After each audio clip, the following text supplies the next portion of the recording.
સુરતના અમરોલી અને પાલનપુર વિસ્તારમાં ચાલુ કામે અકસ્માત સર્જાતા ડીજીવીસીએલના કર્મચારીઓ ઇજાગ્રસ્ત થયા છે. કર્મચારીઓનો ગંભીર આક્ષેપ છે કે 24 કલાકમાં બે અકસ્માતની ઘટના બની હોવા છતાં ડીજીવીસીએલ મેનેજમેન્ટ કોઈ જવાબદારી સ્વીકારતું નથી કે કોઈ કાર્યવાહી કરતું નથી. અપૂરતા સ્ટાફ વચ્ચે નિયમ વિરુદ્ધનું કામ કરવામાં આવતું હોવાથી કર્મચારીઓના જીવ જોખમમાં મુકાઈ રહ્યા હોવાનો વિરોધ સૂર જામ્યો છે. આ અન્યાય સામે અવાજ ઉઠાવવા રાંદેર અને ઓલપાડ ડિવિઝનના કર્મચારીઓ વેસુ ખાતેની ઓફિસ પર એકત્ર થયા હતા અને સૂત્રોચ્ચાર કરી વિરોધ નોંધાવી રહ્યા છે. લાઇન પર કામ કરતા કર્મચારીઓની સુરક્ષા અને મેનેજમેન્ટની બેદરકારી સામે હવે આરપારની લડાઈના મૂડમાં કર્મચારીઓ જોવા મળી રહ્યા છે. તંત્રની ઉદાનીસ્તાની સામે કર્મચારીઓના આક્રોશ હવે શું વળાંક લેશે અને ડીજીવીસીએલ મેનેજમેન્ટ જાગશે કે નહીં તે જોવાનું રહ્યું. અમારે રાંદેર ડિવિઝનની અંદર કાલે એક પોલ ભાગી ગયો અને એના કારણે અમારે એક લાઇન સ્ટાફને અકસ્માત થયો છે અને આજે સવારે બીજા એક લાઇન સ્ટાફને રિટર્ન પાવરથી કરંટ લાગ્યો છે અને છેલ્લા 24 કલાકની અંદર બે અકસ્માત થયા છે અને અમારે મેનેજમેન્ટ સાથે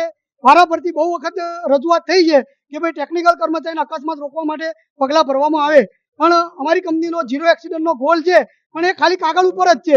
એના માટે મેનેજમેન્ટ તરફથી કોઈ પોઝિટિવ પગલાં ભરવામાં આવતા નથી. કોઈ અકસ્માત થાય 2 દિવસ સુધી એના પહેલા એ થાય પછી ભૂલી જવામાં આવે છે, બીજા અકસ્માતની રાહ જોવામાં આવે છે. જ્યારે આજે કોઈ કરંટથી કોઈ જાનવર કોઈ કૂતરું બિલાડું અકસ્માતથી મરતું હતું એ જોઈને મેનેજમેન્ટે બહુ પગલાં ભર્યા. અમારે ફેન્સિંગ બનાવી કે તેની અંદર કોઈ જાનવર નહીં જાય, પછી ટ્રાન્સફોર્મર બુશિંગ મૂક્યા કે જેથી કૂતરા બિલાડા ઉપર ચડીને અકસ્માત નહીં થાય અને આજે એના કારણે 90% જાનવરના અકસ્માત બંધ થઈ ગયા છે. જ્યારે અમારા ટેકનિકલ કર્મચારીના જે રિટર્ન પાવરથી અકસ્માત થાય છે કે માનસિક ભારણના કારણે જે અકસ્માત થાય છે એ દૂર કરવા માટે અમે યુનિયન તરફથી બહુ રજૂઆતો કરી કે આડા કામ કરવાથી અકસ્માત બંધ થશે, પણ એના તરફ મેનેજમેન્ટ કોઈ પણ ધ્યાન આપતું નથી અને ટેકનિકલ કર્મચારીને કૂતરા બિલાડા કરતા બી જય કૂતરી કેટેગરીમાં લેવામાં આવી રહ્યા છે. અને આજે અમારો સ્ટાફ દિવસે ને દિવસે ગ્રાહક કન્ઝ્યુમર વધતા છે, એમની અપેક્ષાઓ અમારા ઉપર લાઇટની વધતી છે, લેકિન અમારો સ્ટાફ ઘટાડવામાં આવે છે.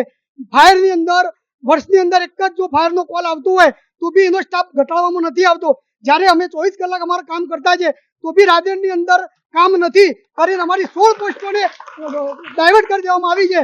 તો અમારી મેનેજમેન્ટની રજૂઆત છે કે GSO4 આ પહેલા તો 16 જે પોસ્ટો તમે નાબૂદ કરતા છો તેને સ્થગિત કરી અને GSO4 પ્રમાણે ભરતી ચાલુ કરી અને નવો સ્ટાફ ભરો જેથી અમારું ભારણ ઓછું થાય અને રિટર્ન પાવર જેવા જે પણ અકસ્માતના જે રીઝન છે તેને યુનિયન હાથે વાટાઘાટો કરીને જે પણ સુધારા થતા હોય એ સુધારા કરીને અને અકસ્માત રોકવાના પ્રયત્ન કરે, નહીં તો અમારે આખરા પાણીએ કામ કરવું પડશે.